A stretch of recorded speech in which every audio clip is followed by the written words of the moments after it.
அன்பு நண்பர்களுக்கு வணக்கம்.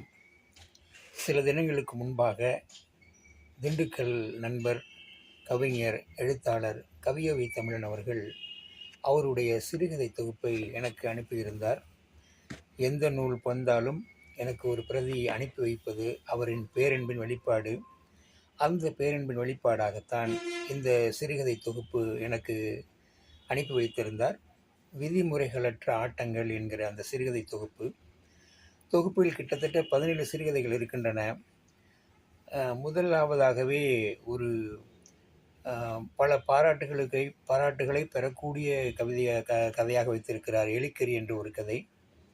அந்த கதையை வாசிக்கிற பொழுது ஒரு குறும்படத்திற்கான அத்தனை வடிவங்களும் அந்த சிறுகதையில் இருந்தன.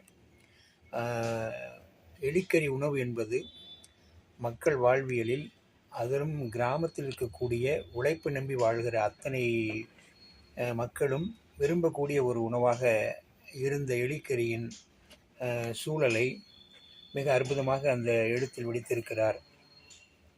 ஊடாடும் வாழ்வு என்கிற சிறுகதை தொகுப்பின் மூலம் அறியப்பட்டவர். கவிதை தொகுப்புகளுக்கு சொந்தக்காரர், எழுதக்கூடிய ஒரு கவிஞர். அவருடைய இந்த சிறுகதை தொகுப்பு பேசப்படக்கூடிய தொகுப்பாக இருக்கும் என்பதில் எனக்கு எந்த விதமான மாற்று கருத்தும் இல்லை. தொடர்ந்து படிக்க வேண்டிய தொகுப்பாகவும் இருக்கிறது.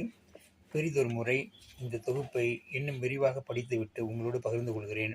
இப்போதைக்கு ஒரு அறிமுகத்தோடு இந்த நூலை உங்களிடம் பகிர்ந்து கொண்டேன். கவியோவை தமிழனின் விதிமுறைகளற்ற ஆட்டங்கள் வாசிக்கப்பட வேண்டிய நூலாகவே எனக்கு தெரிகிறது. காரணம், இந்த நூலுக்கான அணிந்துரைகளில் எழுத்தாளர் பெருமாள் முருகனும் என் ஸ்ரீராம் அவர்களும் தந்திருக்கக்கூடிய விஷயங்கள் இந்த சிறுகதை தொகுப்பை நமக்கு தக்க வைக்கும், வாசிக்க வைக்கக்கூடிய ஒன்றாகவே அந்த அணிந்துரைகள் அமைந்திருக்கின்றன.